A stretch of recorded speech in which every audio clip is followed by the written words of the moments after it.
the sweets that promote romance. Thinking of romance, today is February 16th. It is 44 years that my parents have been married, and I want to wish them a very, very happy married life. In Hindi or Urdu, gulab means rose, and jamun is a brownish purple fruit berry that this dish ends up looking like. The sweet gulab jamun is nothing but a round ball of khoya which is deep fried and soaked in sugar syrup, and when this is done, these gulab jamun literally melt in your mouth. In making a good gulab jamun, one of the most important thing is making a right kind of syrup. See, when you make gulab jamun with khoya, the sugar syrup can be a little bit thicker, but when you are making gulab jamun with milk powder, the sugar syrup can be a little bit thinner, but the amount of thinness and thickness, you have to be very careful. We are going to make the sugar syrup today and learn all these things. Take around 2 cups of sugar and 2 cups of water. The best way to know is when the sugar gets completely immersed, that is the right amount of water. When you are making sugar syrup, just squeeze in a little bit of lime juice. The reason why we need to add a little bit of acidity is because this sugar syrup, you do not want it to solidify later. This acidity will make the sugar syrup remain liquid.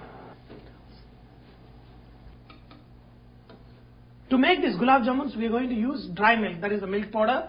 So, I've got the milk powder here, but this is non-fat. That means from the khoya, imagine that fat has been removed. So, what we are going to do, we are going to replace that fat into this milk powder. In any khoya, the fat is around 25%. So, we are going to add that much shortening, that is a fat or dalda, into this preparation. So, usually you can buy a vegetable shortening in the market. So, I'm going to use 2 teaspoons of fat into this. We are going to slowly crumble it. What basically crumbling is, without adding any amount of water, we just are going to make a powder of this. So, for 1 cup, you can add 1 teaspoon of dalda or any kind of shortening. Now, we have incorporated the fat into this. So, what are the other ingredients that go into this? That is maida. Usually, for 1 cup of milk powder, you add 2 teaspoons of maida. We have 2 cups of milk powder here. So, we need to add 4 teaspoons of maida. Instead of adding 4 teaspoons of maida, we are going to add only 2 teaspoons of maida. Okay, I'll tell you why we added 2 and not 4. Less than half a teaspoon of baking powder. Do not add too much. Now, mix these things again. You want this maida to be evenly distributed. When you eat a gulab jamun, it doesn't have too many holes in it, or it is too light or anything. You want to have a solid khoya kind of consistency.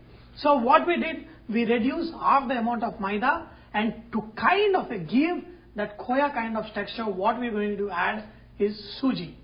Okay? What I did, I soaked the suji in a little bit warm water for like 5 minutes.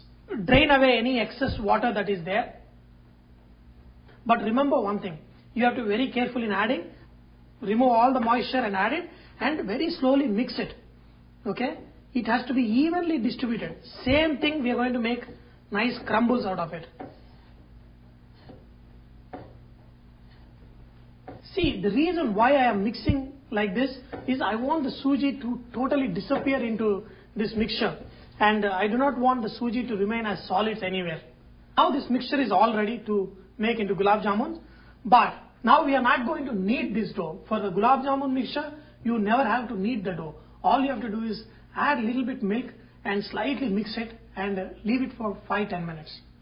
Okay, so I'm going to sprinkle a little bit of milk, just to sprinkle a little bit of milk, and then slowly it will start becoming solid.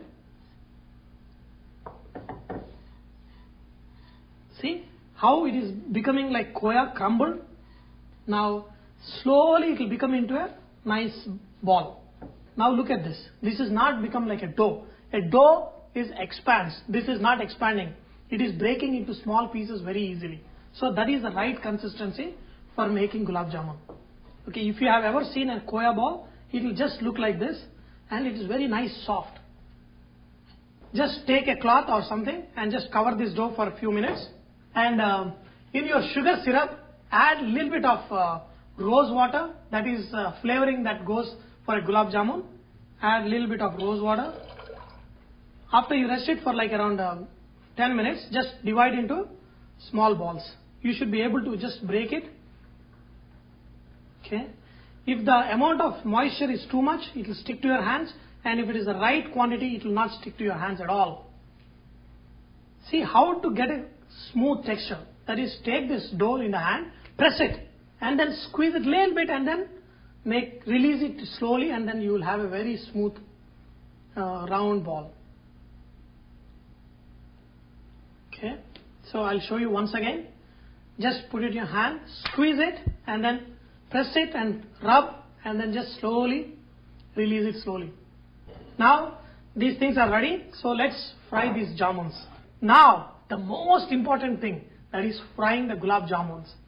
If you fry it in too hot oil, your gulab jamuns will be cooked from outside, inside they will remain raw.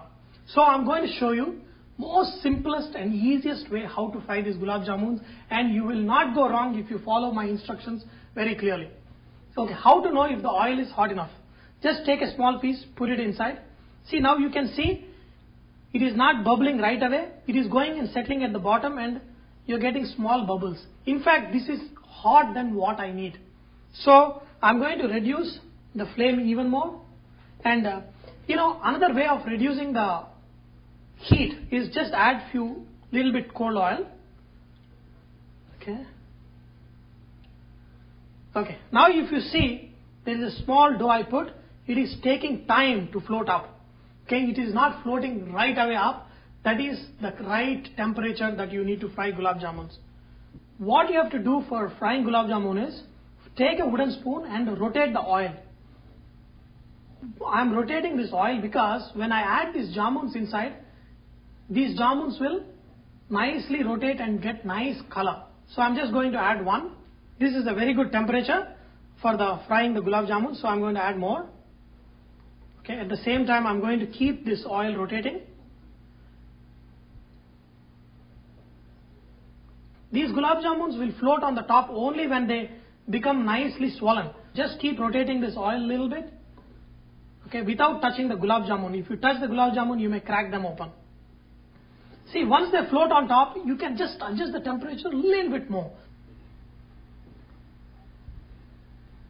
See, by continuously stirring, you will get very nice even color. It should take around 7 to 10 minutes for these gulab jamuns to be ready. If you cook faster than that, your gulab jamuns will not be cooked inside good. See, these gulab jamuns get coloring because of the nice caramelization of the sugar that is there in this milk powder. So that's how these gulab jamuns get very nice brown color. And for making kala jamuns, what we do is we put little bit of sugar inside the jamuns. So when you fry them, the sugar comes out and it becomes little bit black, and then that's what you call kala jamuns. And in the sugar syrup, you can add a little bit of cardamom powder that gives a nice flavoring for your gulab jamuns. These gulab jamuns are ready. See, look at this beautiful color. Wow. Add these jamuns into sugar syrup. Wow. When you add these gulab jamuns into your sugar syrup, make sure the syrup is nicely hot. Just bring it to a boil, stop it, and then immediately add your jamuns. Let these gulab jamuns soak for at least 1.5 hours. That's when you get a really nice gulab jamuns. See, the beauty about these gulab jamuns is, now I want you to see one thing. When you cut open a gulab jamun, it should not be any holes inside. It should be solid. Trust me, make the gulab jamuns this way, and I'll guarantee you that you will not be able to tell the difference between the gulab jamuns that you used to enjoy in India making with khoya and these gulab jamuns that we made with milk powder. So I hope you have enjoyed learning to make